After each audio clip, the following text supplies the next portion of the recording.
Ini adalah slide materi yang saya bawakan ketika menjadi narasumber sosialisasi pemilu untuk pemilih pemula yang diadakan oleh KPU Kota Blitar. Pada kesempatan kali ini saya ingin menyapa selamat datang para pemilih pemula. Kenapa anak muda harus peduli pada politik? Nah, ini saya kira satu pertanyaan yang penting sebagai bahan renungan untuk mengawali diskusi atau perbincangan kita hari ini. Why? Kenapa? Pertanyaan dasarnya, pernah nggak sih kita itu muncul pertanyaan, apa sih dampak aku ikut milih? Kan hanya satu suara, nggak akan mempengaruhi secara signifikan juga kan?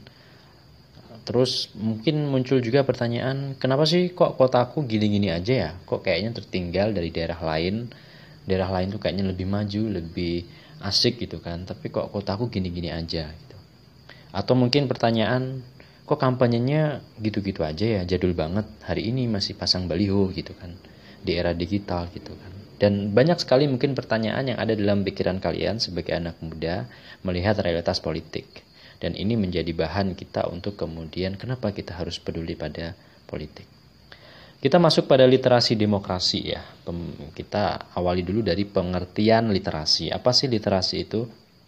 Jadi literasi itu adalah kemampuan individu untuk membaca, menulis, berbicara, menghitung, dan memecahkan masalah pada tingkat keahlian yang diperlukan pekerja, keluarga, dan masyarakat. Jadi keahlian seseorang dalam memecahkan sesuatu, termasuk menyampaikan materi dan sebagainya, itu adalah bagian dari literasi. Jadi literasi itu sangat luas, termasuk literasi demokrasi. Nah, sementara demokrasi sendiri itu berasal dari bahasa Yunani, demokratia, yaitu demos rakyat, dan kratos adalah kekuatan atau pemerintahan. Jadi demokrasi ini adalah kekuatan rakyat atau sesuatu bentuk pemerintahan negara dengan rakyat sebagai pemegang kedaulatannya. Jadi di suatu negara dengan sistem demokrasi seperti Indonesia ini, sebenarnya posisi tertinggi itu adalah rakyat. Rakyat memegang peranan tertinggi dalam konstitusi. Teori kekuasaan itu ada dua yang mungkin sangat berpengaruh ya dalam konteks demokrasi. Yang pertama dari John Locke yang membagi dalam tiga, yaitu legislatif, eksekutif, dan federatif, yang praktiknya mungkin dilakukan seperti Amerika dan sebagainya. Lalu ada Montesquieu yang membagi trias politika, legislatif, eksekutif, yudikatif, yang hari ini kita pakai di Indonesia. Jadi Indonesia ini secara konsep condong ke Montesquieu daripada John Locke.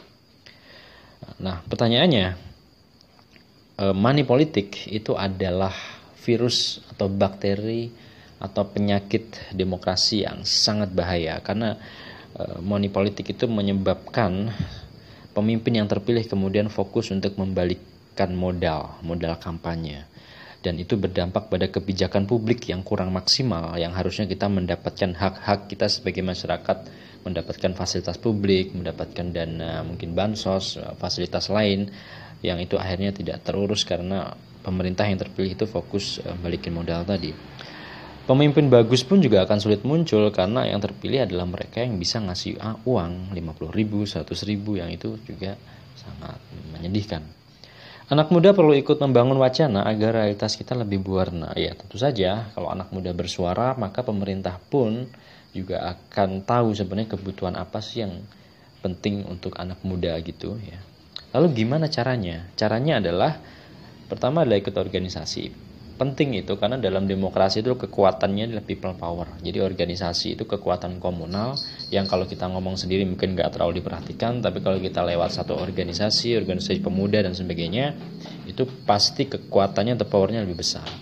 Yang kedua, kita berkarya di bidang masing-masing. Di era sekarang banyak sekali bidang yang bisa kita gunakan untuk berkarya. Nah, dua hal itu akan sangat mendukung kita. Dan anak muda nggak perlu pesimis, nggak perlu minder, karena dalam demokrasi itu egaliter. Jadi mau profesor, mau dokter, mau anak muda, mau anak SMA, itu semuanya sama.